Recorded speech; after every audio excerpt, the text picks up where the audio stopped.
দর্শক, আপনারা দেখতে পাচ্ছেন এই ভুট্টা গাছে বেশ পোকার আক্রমণ হয়েছে এবং দেখেন এই যে এই পাতাটা প্রায় খেয়ে ফেলছে এবং এই যে ভিতরেও পোকা আরও আছে।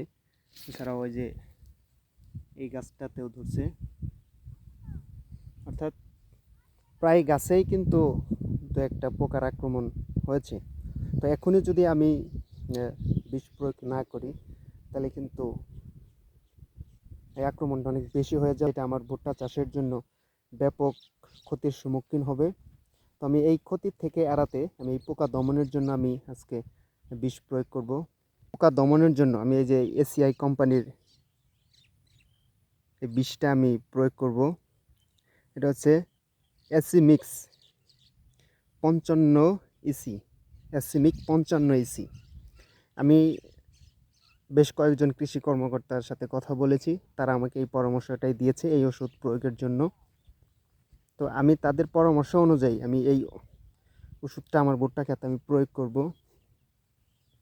তবে এই মাত্রা এর কীভাবে প্রয়োগ করতে হয় সেটাই লেখা থাকবে। তো এখন আমি এই কীটনাশকটি পানির সাথে আমি ভালো করে মিশিয়ে নিব মাত্রা অনুপাতে।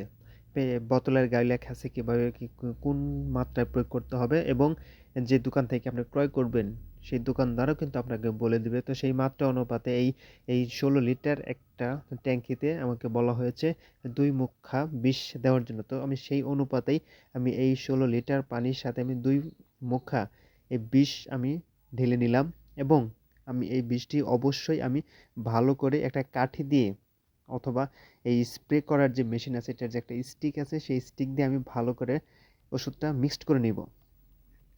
এবং আমি সেই সাথে আমরা খেয়াল রাখবো যাতে পানির সাথে এই কীটনাশকটি ভালোভাবে মিশে, এবং আমরা অবশ্যই সতর্কতা অবলম্বন করব, কারণ এটা একটা বিষ। যাতে এই বিষ প্রয়োগ করে আমাদের নিজেদের কোনো ক্ষতি না হয় সেদিকে আমরা অবশ্যই খেয়াল রাখব। তো এবার আমি ভালো করে জমিতে আমি স্প্রে করে নেব। তো দর্শক, এবার আমি কীটনাশকগুলো জমিতে ভালো করে স্প্রে করে দেব, এবং স্প্রে করার সময় আমরা অবশ্যই লক্ষ্য রাখব যাতে করে প্রতিটা গাছে স্প্রে করা হয় এবং প্রতিটা গাছ ভালো করে ভিজিয়ে দেব।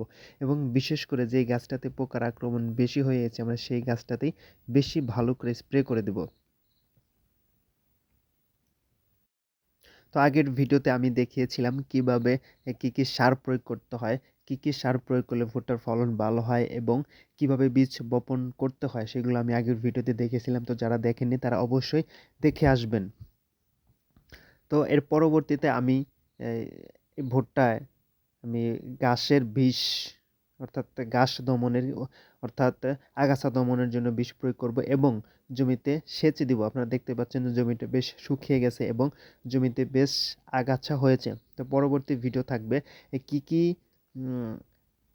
কীটনাশক প্রয়োগ করলে আগাছা দমন হবে, এবং কিভাবে জমিতে সেচ দিতে হবে, কিভাবে সেচ দিলে জমি ভালো থাকবে এবং গাছগুলো সুস্থ সবল সুন্দর হবে। তো দর্শক, সেই সব ভিডিও দেখতে অবশ্যই চ্যানেলটি সাবস্ক্রাইব করবেন এবং লাইক কমেন্ট শেয়ার করে অবশ্যই পাশে থাকবেন। সবাই ভালো থাকবেন, সুস্থ থাকবেন। পরবর্তী ভিডিও দেখার আমন্ত্রণ জানিয়ে আজকে এখানে শেষ করছি। খোদা হাফেজ।